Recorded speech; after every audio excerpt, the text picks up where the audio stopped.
Hi hello ಎಲ್ಲರೂ ಹೇಗಿದ್ದೀರಾ? ನಾನು ನಿಮ್ಮ ಆಶಾ ಶೆಟ್ಟಿ ಮಾಡುವ ನಮಸ್ಕಾರಗಳು. ಇವತ್ತು ಭದ್ರಾವತಿಯಲ್ಲಿರೋ ಸಿದ್ಧಾರ್ಥ್ ಅಂಧರ ಆಶ್ರಮ ಕೇಂದ್ರಕ್ಕೆ ಬಂದಿದ್ದೀನಿ. ಅಲ್ಲಿ ಎಲ್ಲ ಅಂಧರು ಅಂದರೆ ಅಂಗವಿಕಲರೇ ಇರೋದು. ಅದನ್ನು ನೋಡ್ಕೊಳ್ತಾ ಇರೋದು ಇವರು ಶಿವಬಸಪ್ಪನವರು. ಇಲ್ಲಿ ತುಂಬ ಜನ ಇದ್ದಾರಂತೆ. ಇವತ್ತು ಎಲ್ಲ ಸ್ಪೋರ್ಟ್ಸ್ಗೆ ಹೋಗಿದ್ದಾರಂತೆ, ಹಂಗಾಗಿ ಕಮ್ಮಿ ಜನ ಸಿಕ್ಕಿದ್ರು ಅವರನ್ನೇ ಮಾತಾಡಿಸ್ಕೊಂಡು ಬಂದಿದ್ದೀನಿ. ಇವ್ರ ಬಗ್ಗೆ ಏನೇ ಡೀಟೇಲ್ಸ್ ಇದ್ದರೂ ಅವರೇ ಮ್ಯಾನೇಜರ್ ಆಗಿರೋ ಶಿವಬಸಪ್ಪನವರು ಹೇಳ್ತಾರೆ, ಕೇಳೋಣ. ಸರಿ ಹೇಳಿ, ಇದು ಎಷ್ಟು ವರ್ಷದಿಂದ ಇದೆ ಆಶ್ರಮ? ಇದು ಕಳೆದ 27 ವರ್ಷದಿಂದ ನಡೆಸ್ತಾ ಇದ್ದೀವಿ ಸಿದ್ಧಾರ್ಥ ಅಂಧರ ಕೇಂದ್ರ ಅಂತ ಹೇಳಿ.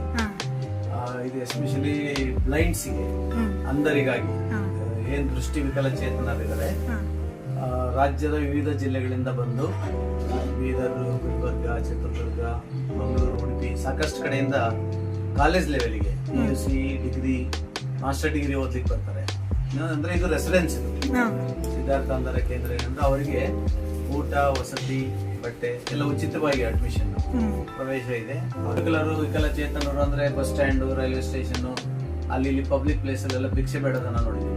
ಆದ್ರೆ ಅವ್ರನ್ನೆಲ್ಲ ಕರ್ಕೊಂಡ್ಬಂದು ಒಂದ್ ಕಡೆ ಒಂದು ಸಂಸ್ಥೆ ಅಂತ ಮಾಡಿ ಅವರಿಗೆ ಓದು ಬರ ಕಲಿಸಿ, ಶಾಲಾ ಕಾಲೇಜು ವಿದ್ಯಾಭ್ಯಾಸ ಕೊಟ್ಟು ತರಬೇತಿ ನೋಡಿ. ಇದೆಲ್ಲ ನಮ್ಮ ಮಕ್ಕಳೇ ಹೇಳಿದ್ರು, ಕುರ್ಚಿ ಹೇಳಿದ್ರು, ಇದೆಲ್ಲ ನಮ್ಮ ಮಕ್ಕಳೇ ಹೇಳಿದ್ರು.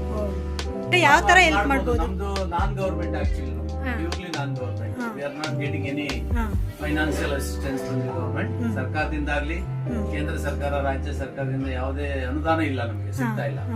ನಾವೇ ಒಂದು ಟ್ರಸ್ಟ್ ಅಂತ ಪ್ರೈವೇಟ್ ಆಗಿ ಮಾಡಿ ಸರ್ವಿಸ್ ಮಾಡಬೇಕು ಅನ್ನೋ ಉದ್ದೇಶದಿಂದ ಮಾಡ್ತಾ ಇದೀವಿ.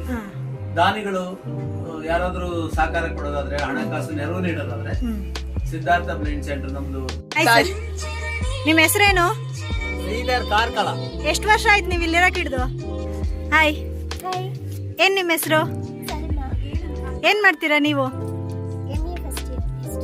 ಹೌದಾ, ಈಗ ಇಲ್ಲಿಗೆ ಬಂದು ಎಷ್ಟು ವರ್ಷ ಆಯ್ತು?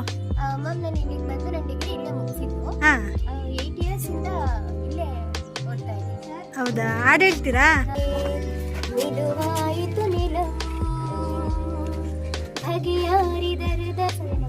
ನಿಮ್ಮ ಹೆಸರು? ನಿಮ್ಮ ಹೆಸರು ಸಲ್ಮಾನೇನಾ? ನೀವ್ ಎಷ್ಟು ವರ್ಷ ಆಯ್ತು ಇಲ್ಲಿಗೆ ಬಂದು? ಪಾಪ ಕೆಮ್ಮಾಗಿದೆ ಆದ್ರೂ ಹಾಡಿದಾಳೆ. ಸೂಪರ್. ಕೆಮ್ಮಿಲ್ಲ. ನಿಮ್ಮ ಹೆಸರೇನು?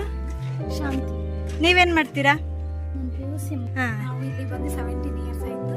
PUC ನಮ್ಮ ಸರ್ ಡಿಗ್ರಿ ಬೆಂಗಳೂರು.